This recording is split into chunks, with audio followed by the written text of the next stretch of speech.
People are late because they are either a disempowered codependent or a falsely empowered codependent. At the heart of whichever side of the codependency scale they're on is an attempt to regain the power that they've given away. Let me explain. In the case of the disempowered codependent, this is what most people would think of.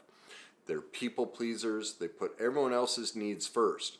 And what they really struggle with is the inability to say no. They feel guilty unless they make everybody else's priorities their main priority. And so it's a subconscious attempt to regain a level of personal autonomy and control. Again, this is a subconscious process, and so they lose track. They're historically poor at time management. They'll get caught up in conversations or look at the clock and say, oh, I've got 20 minutes.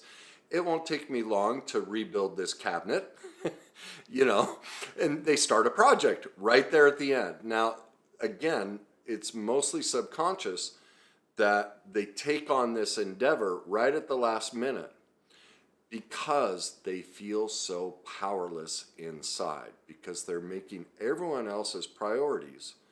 They put everyone else's priorities ahead of their own. And so showing up late is a chance to get power back, because let's face it, if someone's waiting for you, who's in power? The person who's late. Now, what about the falsely empowered? This is typically the uber successful person who's so busy and has so much going on. And it's true, they do. But what people don't recognize with the uber successful person is they're massively codependent also. You see, what's different about this side of the scale is they were so smothered and controlled as a child, or parentified, and asked to take care of a mom or dad who was sick, or there was a divorce. But they were put in a position of power at too young of an age. And so their childhood was stripped from them. They were actually massively abandoned. And so they end up, underneath all of that uber successfulness is tremendous shame and abandonment. And that's why they keep themselves so busy. And so in childhood, they lost their power, their inherent power, their value and worth as a child. It was not okay for them to be a child. They were asked to take on the emotional responsibility for the adults in their life. And so they've taken that uber, responsibility, that parentification, and they've turned that shame-based, it's become an accelerant, kind of like the booster engines on the space shuttle.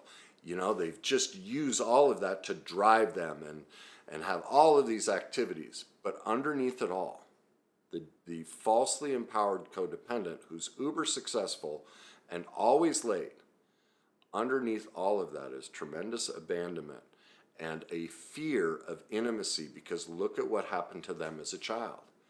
They could not be a child.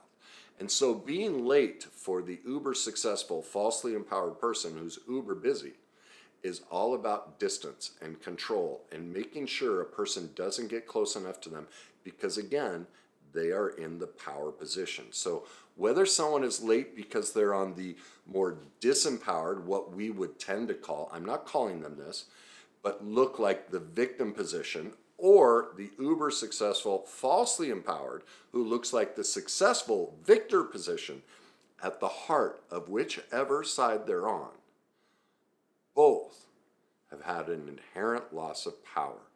And this is their attempt to reconcile it. This isn't here to judge them. That's pain. That's trauma. That's heartbreaking. And so they're just trying to navigate this. Now, I'm not condoning that we don't hold them accountable and responsible, and that it's still their responsibility to go back and heal that pain and trauma. Now that they're adults, they get the choice. They can stay this, especially if they're watching this. They get to decide if they're going to deal with that underlying trauma or not. If they choose not to, then they're choosing to stay in that pain and suppress it. One other distinction, the disempowered is more closely aligned to the pain. If they're listening, they'll be listening still to this because they want to heal their pain. It's very rare that the falsely empowered, they have mostly yelled and screamed at me, thrown the phone and everything. He's full of it. They probably aren't even listening now. It would be rare for them because power is their game. And so to lose that and get vulnerable scares the living heck out of them. So it is the rare falsely empowered person who will stick through a video like this, get the solution, and actually do the work. Both sides deserve tremendous praise for the effort to do this healing work. Both sides are equally in pain. Neither one is better or worse than the other. All right? So what are some solutions to start dealing with this false power that they're both trying to generate, which the problem is it doesn't work. It creates separation because the person waiting is upset and feels neglected and uncared for. And so you can't have relationship when whichever side is manipulating for power. So what do they do? Well, I have several suggestions. One, head to my website, kennyweiss.net. Go to my blog, my Best Day blog. I have articles on both the falsely and disempowered codependent. Just look for the codependents keyword and you'll see all these articles. Start gaining knowledge about how these dynamics work and increase your knowledge around both the disempowered and the falsely empowered and what's underneath their pain. The second suggestion is go to my YouTube channel. Just search Kenny Weiss on YouTube. Go to my codependence playlist. You're going to see very long, detailed videos on both of these topics. Both of those are free options that will really help you start to heal your codependence. All right? So there you go. That's the psychology behind why somebody is always late.